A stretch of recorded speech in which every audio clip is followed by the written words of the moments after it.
ನಮಸ್ಕಾರ ಕದಂಬ ನ್ಯೂಸ್ಗೆ ಸ್ವಾಗತ. ನಾನು ಸೋನಿಕಾ ಸುದೇಶ್. ಮೊದಲಿಗೆ ಮುಖ್ಯಾಂಶಗಳು. ಡಾಕ್ಟರ್ ಬಾಬು ಜಗಜೀವನ್ ರಾಮ್ ಅವರು ದೇಶಕ್ಕಾಗಿ ಶ್ರೇಷ್ಠ ಕೊಡುಗೆ ನೀಡಿದ್ದಾರೆ. ಜಿಲ್ಲಾ ಚುನಾವಣಾಧಿಕಾರಿ ಗೋವಿಂದ್ ರೆಡ್ಡಿ. ನೀರಿಲ್ಲದೆ ಉಸುಕಿನಲ್ಲಿ ಕಾಲು ತಿಕ್ಕಿ ಸತ್ತ ಆಕಳು ಪ್ರತಿಭಟನೆ ಮಾಡಿದ ಗ್ರಾಮಸ್ಥರು. ವಿಂಡೋ ಪವರ್ ಪಂಪ್ ನಿರ್ಮಿಸಿರುವ ಅಕ್ಕಪಕ್ಕದ ಹೊಲದವರಿಗೂ ಪರಿಹಾರ ನೀಡಿ ರೈತ ಸಂಘ ಆಗ್ರಹ. ಸುದ್ದಿಯ ವಿವರಗಳು. ದೇಶದಲ್ಲಿ ಹಸಿರು ಕ್ರಾಂತಿ ತರುವ ಮೂಲಕ ಡಾಕ್ಟರ್ ಬಾಬು ಜಗಜೀವನ್ ರಾಮ್ ಅವರು ದೇಶಕ್ಕಾಗಿ ಶ್ರೇಷ್ಠ ಕೊಡುಗೆ ನೀಡಿದ್ದಾರೆ ಎಂದು ಬೀದರ್ ಜಿಲ್ಲಾ ಚುನಾವಣಾಧಿಕಾರಿ ಹಾಗೂ ಜಿಲ್ಲಾಧಿಕಾರಿಗಳಾದ ಗೋವಿಂದ್ ರೆಡ್ಡಿ ಹೇಳಿದರು. ಅವರು ಶುಕ್ರವಾರ ಜಿಲ್ಲಾಧಿಕಾರಿಗಳ ಕಚೇರಿ ಸಭಾಂಗಣದಲ್ಲಿ ಡಾಕ್ಟರ್ ಬಾಬು ಜಗಜೀವನ್ ರಾಮ್ ಅವರ 117ನೇ ಜಯಂತಿ ಅಂಗವಾಗಿ ಜಗಜೀವನ್ ರಾಮ್ ಅವರ ಭಾವಚಿತ್ರಕ್ಕೆ ಪುಷ್ಪ ನಮನ ಸಲ್ಲಿಸಿ ಮಾತನಾಡಿದರು. ಭಾರತಕ್ಕೆ ಸ್ವಾತಂತ್ರ್ಯ ಸಿಕ್ಕಾಗ ನಮ್ಮ ದೇಶದ ಜನಸಂಖ್ಯೆ 30 ಕೋಟಿ ಇತ್ತು. ಇಂದು 140 ಕೋಟಿ ಜನ ಇದ್ದರೂ ಯಾರಿಗೂ ಆಹಾರದ ಸಮಸ್ಯೆ ಆಗಿಲ್ಲ. ಅದು ಜಗಜೀವನ್ ರಾಮ್ ಅವರ ಮುಂದಾಲೋಚನೆ ಆಗಿತ್ತು. ಅವರೊಬ್ಬ ದೂರದೃಷ್ಟಿಯ ನಾಯಕರಾಗಿರುವ ಕಾರಣ ನಮ್ಮ ದೇಶದ ಕೃಷಿಯಲ್ಲಿ ಬಹುದೊಡ್ಡ ಬದಲಾವಣೆ ತರುವ ಮೂಲಕ ಹಸಿರು ಕ್ರಾಂತಿಯ ಹರಿಕಾರ ಎಂದೇ ಪ್ರಸಿದ್ಧರಾದರು. ಆಫ್ರಿಕಾದಂತಹ ಹಲವಾರು ದೇಶಗಳಲ್ಲಿ ಜನರಿಗೆ ಇನ್ನೂ ಸರಿಯಾಗಿ ಊಟ ಸಿಗದೆ ಅವರು ಹಲವಾರು ಸಮಸ್ಯೆಗಳಿಂದ ಬಳಲುತ್ತಿದ್ದಾರೆ. ಆದರೆ ನಮ್ಮ ದೇಶದಲ್ಲಿ 140 ಕೋಟಿ ಜನರಿದ್ದರೂ ಇಲ್ಲಿ ಆಹಾರದ ಸಮಸ್ಯೆ ಇಲ್ಲ. ಅದು ಜಗಜೀವನ್ ರಾಮ್ ಅವರ ದೂರದೃಷ್ಟಿಯಾಗಿದೆ. ಅವರು ದೇಶದ ಉಪ ಪ್ರಧಾನಮಂತ್ರಿ ಮಾತ್ರವಲ್ಲದೆ ಸರ್ಕಾರದ ವಿವಿಧ ಇಲಾಖೆಗಳಲ್ಲಿ ಹಲವಾರು ಹುದ್ದೆಗಳನ್ನು ಸಮರ್ಥವಾಗಿ ನಿಭಾಯಿಸಿದರು. ಎಲ್ಲರಿಗೂ ಜಗಜೀವನ್ ರಾಮ್ ಜಯಂತಿಯ ಶುಭಾಶಯಗಳು ಹಾಗೂ ಅವರ ತತ್ವ ಮತ್ತು ಸಿದ್ಧಾಂತಗಳನ್ನು ನಮ್ಮ ಜೀವನದಲ್ಲಿ ಅಳವಡಿಸಿಕೊಂಡು ನಾವೆಲ್ಲರೂ ಮುನ್ನಡೆಯೋಣ ಎಂದು ಹೇಳಿದರು.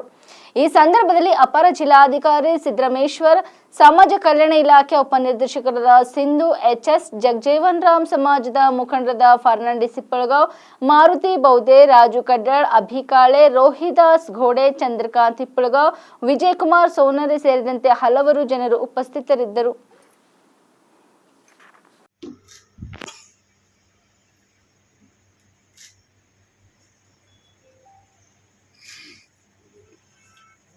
ಬಾಬು ಜಗಜೀವನ್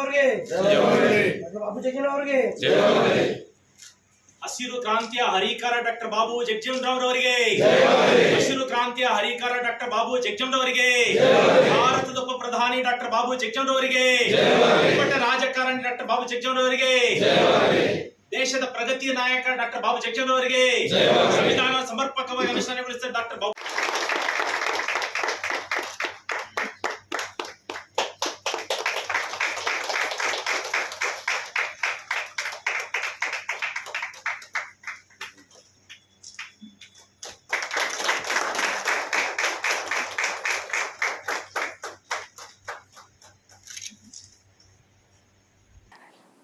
ನಾರಾಯಣಪುರ ಜಲಾಶಯದಿಂದ ಕುಡಿಯುವ ನೀರು ಬಿಡುಗಡೆ ಮಾಡಿ ಅಫ್ಜಲ್ಪುರ್ ಸೊನ್ನ ಬ್ಯಾರೇಜ್ನಿಂದ ನೀರು ಗಾಣಗಾಪುರ ಬ್ಯಾರೇಜ್ನವರೆಗೆ ನೀರು ಬಿಡಬೇಕೆಂದು ಒತ್ತಾಯಿಸಿ ಗುಡ್ಡೆವಾಡಿ ಗ್ರಾಮದ ಭೀಮಾ ನದಿಯ ಕುರಿತು ಅಹೋರಾತ್ರಿ ಧರಣಿ ಸತ್ಯಾಗ್ರಹ ಆರಂಭಿಸಲಾಯಿತು. ಇವತ್ತಿಗೆ 19ನೇ ದಿನಕ್ಕೆ ಕಾಲಿಟ್ಟಿದೆ. ಅಫ್ಜಲ್ಪುರ್ ಭೀಮಾ ನದಿ ಬತ್ತಿ ಹೋಗಿ ಕುಡಿಯುವ ನೀರಿನ ತುಂಬಾ ಹಾಹಾಕಾರವಾಗಿದೆ. ಜನ ಜಾನುವಾರುಗಳ ಪ್ರಾಣಿ ಪಕ್ಷಿಗಳಿಗೆ ಕುಡಿಯುವ ನೀರಿಲ್ಲದೆ ಕೂಡ ನೀರಿಗಾಗಿ ಪರದಾಡುವಂತಾಗಿದೆ. ಜನರು ಗಂಭೀರ ಪರಿಸ್ಥಿತಿಯಲ್ಲಿ ಜೀವನ ಸಾಗಿಸುತ್ತಿದ್ದಾರೆ. ಅಫ್ಜಲ್ಪುರ್ ತಾಲೂಕಿನ ಹಳ್ಳಿಗಳಲ್ಲಿ ಜನರು ಪ್ರಾಣದ ಹಂಗನ್ನು ತೊರೆದು ಸಾವು ಬದುಕಿನ ಮಧ್ಯದಲ್ಲಿ ಬದುಕು ನಡೆಸುತ್ತಿದ್ದಾರೆ.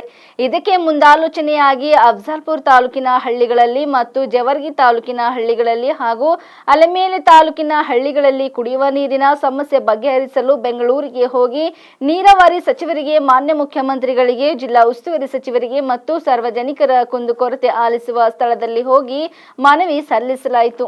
ಜಿಲ್ಲಾಧಿಕಾರಿಗಳ ಗಮನಕ್ಕೆ ಹಲವಾರು ಬಾರಿ ಅರ್ಜಿ ಮೂಲಕ ತರಲಾಗಿದೆ. ಆದರೆ ಕ್ಯಾರೆನ್ನದೆ ಸುಮ್ಮನಿದ್ದಾರೆ. ಸಾರ್ವಜನಿಕರ ಹಿತದೃಷ್ಟಿಯಿಂದ ಇಲ್ಲಿಯವರೆಗೆ ಕುಡಿಯುವ ನೀರಿನ ಸಮಸ್ಯೆ ಬಗೆಹರಿಸಬೇಕಾಗಿತ್ತು. ಕುಡಿಯುವ ನೀರಿನ ಸಮಸ್ಯೆ ಬಗೆಹರಿಸದೇ ಇರುವುದು ತುಂಬಾ ಖೇದಕರ ಸಂಗತಿಯಾಗಿದೆ. ಅಲ್ಲದೆ ಅಫ್ಜಲ್ಪುರ್ ತಾಲೂಕಿನ ಗುಡ್ಡೆವಾಡಿ ಗ್ರಾಮದಲ್ಲಿ ಈಗಾಗಲೇ ಕುಡಿಯುವ ನೀರಿಲ್ಲದೆ ಉಸುಕಿನಲ್ಲಿ ಕಾಲು ತಿಕ್ಕಿ ಒದ್ದಾಡಿ ಆಕಳು ಸತ್ತು ಹೋಗಿದೆ. ಕುಡಿಯುವ ನೀರು ಇಲ್ಲದೆ ಜಾನುವಾರುಗಳು ಸಾಯುತ್ತಿವೆ. ಜನರು ಗೋಳಾಟ ಮುಗಿಲು ಮುಟ್ಟಿದೆ.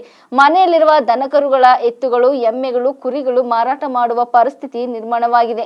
ರೈತ ಒಕ್ಕಲತನ ಬೀದಿ ಪಾಲಾಗುತ್ತವೆ. ಕನಿಷ್ಠ ಸೌಜನ್ಯಕ್ಕಾದರೂ ಕರುಣೆ ತೋರದ ಮಾನವೀಯತೆ ಇಲ್ಲದೆ ಇರುವುದು ತುಂಬಾ ದುಃಖಕರ ಸಂಗತಿಯಾಗಿದೆ. ತಕ್ಷಣವೇ ಈಗಲಾದರೂ ಎಚ್ಚೆತ್ತುಕೊಂಡು ಸೊನ್ನೆ ಬ್ಯಾರೇಜ್ದಿಂದ ಗಾಣಗಪುರವರೆಗೆ ಕುಡಿಯುವ ನೀರು ಬಿಡಬೇಕೆಂದು ಒತ್ತಾಯಿಸಿ ಅನ್ನದಾತರು ಅಫ್ಜಲ್ಪುರ್ ಬಸವೇಶ್ವರ ಸರ್ಕಲ್ನಲ್ಲಿ ರಸ್ತೆ ರೋಕ್ ಚಳವಳಿ ನಡೆಸಿ ಮನವಿ ಪತ್ರ ನೀಡಿದ್ದಾರೆ. ಕುಡಿಯುವ ನೀರಿಗಾಗಿ ನಡೆಯುತ್ತಿರುವ ಹೋರಾಟಕ್ಕೆ ಜಯವಾಗಲಿ. ಅಫ್ಜಲ್ಪುರ್ ತಾಲೂಕಿನ ಹಳ್ಳಿಗಳಲ್ಲಿ ಕುಡಿಯುವ ನೀರಿನ ವ್ಯವಸ್ಥೆ ಮಾಡಲೇಬೇಕು. ಕುಡಿಯುವ ಹನಿ ನೀರಿಗಾಗಿ ಜನರು ಪರದಾಡುತ್ತಿದ್ದರೂ ಕೂಡ ಕರುಣೆ ತೋರದ ಅಧಿಕಾರಿಗಳಿಗೆ ಹೊಡ್ರಿ ಮರಳು ಅಂತ ಹೇಳಿ ಅವರಿಗೆ ಒಂದು ದಿನಕ್ಕೆ 2,000 ರೂಪಾಯಿ ಉಳಿಸುವಂತ ಕೆಲಸ ಇಲ್ಲ. ಒಂದು ದಿನಕ್ಕೆ ಒಂದು ಗಾಡಿಗೆ 6,000 ರೂಪಾಯಿ ಮರಳು ದಂಧೆ ನಡೆದಿದೆ. ನಾವು ಕಣ್ಣಾರೆ ಕಂಡಿದ್ದೇವೆ. ಇವತ್ತು ಒಂದು ಟ್ಯಾಕ್ಟ್ರಿಗೆ 6,000 ರೂಪಾಯಿ ಮಂತ್ರಿ ಕೊಡ್ತಾ ಇದ್ದಾರೆ. ತೆಗೆದುಕೊಂಡು ಅವರು ಒಂದು 2 ಸ್ಲಿಪ್ ಹೊಡೆಯುವುದರೊಳಗೆ ಬಂದು ಮತ್ತೊಬ್ಬ ಅಧಿಕಾರಿ ಅದನ್ನು ನಿಯುಕ್ತ ಮಾಡಿ ಒಂದು ಪೊಲೀಸ್ ಸ್ಟೇಷನ್ಗೆ ಒಯ್ಯುವಂತ ವ್ಯವಸ್ಥೆಯನ್ನು ಕೂಡ ನೋಡಿದ್ದೇವೆ. ನಾವು ಹಳ್ಳಿಗಳಲ್ಲಿ ಮನೆ ಕಟ್ಟಬೇಕಾದ್ರೆ ಹಾಳು ಮಣ್ಣಿನಿಂದ ಕಟ್ಟಬೇಕಾಗ್ತದೆ. ಇವತ್ತು ನಮಗೆ ಹೇಳ್ತಾ ಇದ್ದೇವೆ, ನೀವು ಹಾಳು ಮಣ್ಣಿನ ಮನೆಯನ್ನು ಇಡ್ತಾ ಇದ್ದೀರಾ, ಕುಡಿಸಿದ ನೀರಿಗೆ ಅದು ವ್ಯವಸ್ಥೆ ಮಾಡ್ತಾ ಇದ್ದೀರಾ, ನಿಮಗೆ ಮರಳು ಬೇಕು. ಇವತ್ತು ನದಿ ತಡೆಯಲ್ಲಿ ಇಂಗ್ಲೀಷ್ ಮಾಡೋದಕ್ಕಿಂತ ಈ ಅಧಿಕಾರಿಗಳು ಹೆಚ್ಚಿನ ಒಂದು ಕೆಲಸ ಮಾಡ್ತಾರೆ. ಒಂದು ಬಂಧನ ಕೂಡ ಅವರಿಗೆ ಇದನ್ನು ಲೆಕ್ಕಿಸದೆ ನಾವು ಪಟ್ಟಣದವರು ಬೇರೆ ಅಲ್ಲ, ಹಳ್ಳಿಯವರು ಬೇರೆ ಅಲ್ಲ, ಅವರಿಗೂ ಬಾಳು ಕುಡಿಯಲು ಬೇಕು, ನೂರು ಕುಡಿಯಲು ಬೇಕು ಅನ್ನುವಂಥ ಒಂದು ಇದು ಇಟ್ಟುಕೊಂಡು ಎಲ್ಲರೂ ಒಂದಾಗಿ ಭಾಗವಹಿಸಿ ಈ ಹೋರಾಟವನ್ನು ಯಶಸ್ವಿಗೊಳಿಸಬೇಕಾಗಿ ಹೇಳಿ ನಾನು ಭಾಷಣ ಮಾತಾಡಬಹುದಲ್ಲ. ಈ ಅವಣ್ಣ ಕಚೇರಿ ಅವರು ಬಿಜೆಪಿಯ ರಾಜ್ಯದ ಪ್ರಧಾನ ಕಾರ್ಯದರ್ಶಿ ಇದ್ದಾರೆ. ಎಲ್ಲ ಬೆಂಬಲ ಕೊಟ್ಟಿದ್ದಕ್ಕೆ ನಾನು ಅವರಿಗೆ ಅಭಿನಂದನೆ, ಆ ರೈತರ ಪರವಾಗಿ ಅಭಿನಂದನೆ ನಾನು ಹೇಳುತ್ತೇನೆ. ವಿಜಯನಗರ ಜಿಲ್ಲೆ ಕೂಡ್ಲಿಗಿ ತಾಲೂಕಿನಾದ್ಯಂತ ಕೃಷಿಕರ ಜಮೀನುಗಳಲ್ಲಿ ಅಳವಡಿಸುತ್ತಿರುವ ಪವನಯಂತ್ರಗಳನ್ನು ಕೃಷಿ ಯೋಗ್ಯ ಜಮೀನುಗಳಲ್ಲಿ ಹಾಕದಂತೆ ತಡೆಯಬೇಕು ಮತ್ತು ಪಂಕ್ ನಿರ್ಮಿಸಿರುವ ಅಕ್ಕಪಕ್ಕದ ಜಮೀನುಗಳ ಮಾಲೀಕರಿಗೆ ಪರಿಹಾರ ನೀಡುವಂತೆ ಕ್ರಮಕ್ಕಾಗಿ ಕರ್ನಾಟಕ ರೈತ ಸಂಘ ಒತ್ತಾಯಿಸಿದೆ. ಸಂಬಂಧಿಸಿದಂತೆ ಕರ್ನಾಟಕ ರಾಜ್ಯ ರೈತ ಸಂಘ ಹಾಗೂ ಹಸಿರು ಸೇನೆ ವತಿಯಿಂದ ರೈತ ಸಂಘದ ಪದಾಧಿಕಾರಿಗಳು ಹಾಗೂ ರೈತರು, ತಹಸೀಲ್ದಾರರು ಹಾಗೂ ಉಪ ನೋಂದಣಿ ಅಧಿಕಾರಿಗಳಿಗೆ ಪ್ರತ್ಯೇಕ ಮನವಿ ಪತ್ರ ನೀಡಿದರು. ಈ ಸಂದರ್ಭದಲ್ಲಿ ಕರ್ನಾಟಕ ರಾಜ್ಯ ರೈತ ಸಂಘದ ಜಿಲ್ಲಾ ಉಪಾಧ್ಯಕ್ಷ ಎನ್ ಭರಮಣ್ಣ ಮಾತನಾಡಿದರು. ತಾಲೂಕಿನಲ್ಲಿ ಈಗಾಗಲೇ JSW ಜಿಂದಾಲ್ ಕಂಪನಿ ಸೇರಿದಂತೆ ಇತರ 10 ಪ್ರತಿಷ್ಠಿತ ಕಂಪನಿಗಳು ರೈತರ ಹೊಲಗಳಲ್ಲಿ ಪವನಯಂತ್ರಗಳನ್ನು ಅಳವಡಿಸುತ್ತಿದ್ದು, ಕೃಷಿಗೆ ಯೋಗ್ಯವಾದ ಜಮೀನುಗಳನ್ನು ಅಲ್ಪ ಸ್ವಲ್ಪ ಬೆಲೆಗೆ ಕ್ರಯಕ್ಕೆ ಪಡೆದು ನೋಂದಣಿ ಮಾಡಿಕೊಳ್ಳುತ್ತಿದ್ದಾರೆ. ಯೋಗ್ಯವಲ್ಲದ ಜಮೀನುಗಳಲ್ಲಿ ಮಾತ್ರ ಅವಕಾಶ ನೀಡಿ ರೈತರಿಗೆ ನೆರವಾಗಿ ನೀಡಬೇಕಾದ ಹಣವನ್ನು ನೀಡಬೇಕು. ಇಲ್ಲವಾದಲ್ಲಿ ಮುಂಬರುವ ದಿನಗಳಲ್ಲಿ ಕಾನೂನಾತ್ಮಕವಾಗಿ ಹೋರಾಟ ಹಾಗೂ ಕಚೇರಿಗಳ ಮುಂದೆ ಉಗ್ರ ಹೋರಾಟ ಕೈಗೊಳ್ಳಲಾಗುವುದು ಎಂದು ಅವರು ಎಚ್ಚರಿಸಿದರು. ಉಪ ತಹಸೀಲ್ದಾರ್ ಚಂದ್ರಶೇಖರ್ ಹಾಗೂ ಉಪ ನೋಂದಣಿ ಅಧಿಕಾರಿ ಎಂ ವೈಶಾಲಿ ಪ್ರತ್ಯೇಕವಾಗಿ ಮನವಿ ಸ್ವೀಕಾರ ಮಾಡಿದರು. ರೈತ ಸಂಘದ ಪದಾಧಿಕಾರಿಗಳಾದ ಕಾಟೇರು ಶೇಷಪ್ಪ, ಪರುಷಪ್ಪ, ಹನುಮಂತಪ್ಪ, ಕೊಟ್ರಪ್ಪ, ಗೋಣಪ್ಪ, ಟಿ ಮಲಿಯಪ್ಪ, ಬಿ ಬಸವರಾಜ್ ಸೇರಿದಂತೆ ರೈತ ಸಂಘದ ಪದಾಧಿಕಾರಿಗಳು ಹಾಗೂ ರೈತರು ಇದ್ದರು.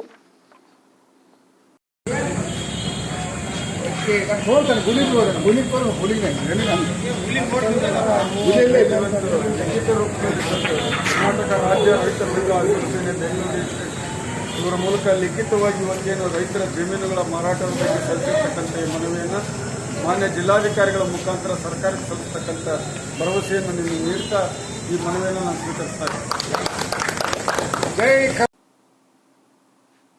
ಸೌಹಾರ್ದತೆ, ಧರ್ಮ ಸಮನ್ವಯಕ್ಕೆ ಹೆಸರುವಾಸಿಯಾದ ಬೀದರ್ ತಾಲೂಕಿನ ಅಷ್ಟೂರ್ ಗ್ರಾಮದ 5 ದಿನಗಳ ಜಾತ್ರಾ ಮಹೋತ್ಸವಕ್ಕೆ ಶುಕ್ರವಾರ ಸಂಭ್ರಮದೊಂದಿಗೆ ತೆರೆಬಿತ್ತು. ಕಳೆದ ದಿನಾಂಕ 31ರಂದು ಜಾತ್ರೆ ಶುರುವಾಗಿತ್ತು.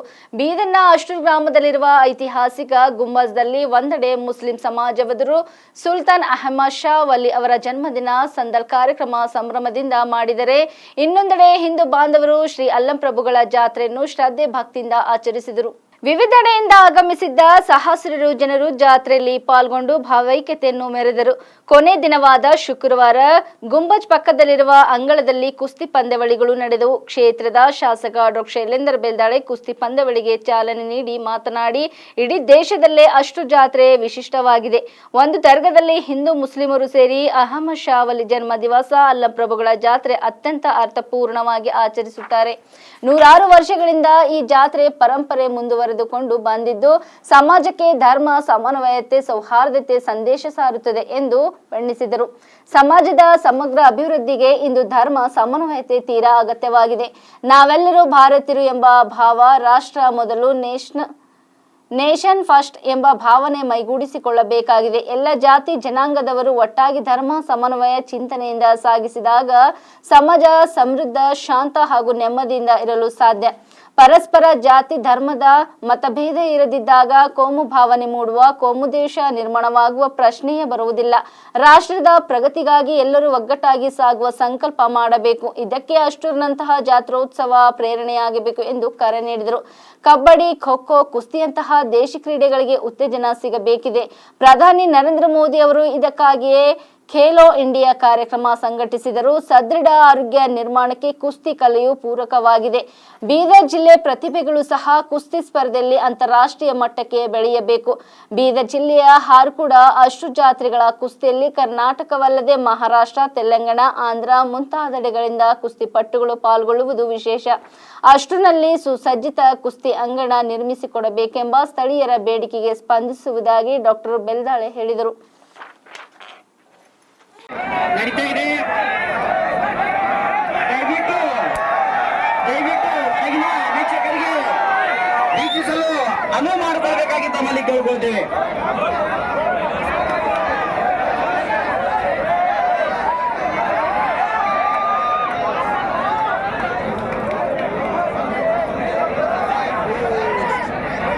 भाइयों, एक इतिहास है हमारे गांव में.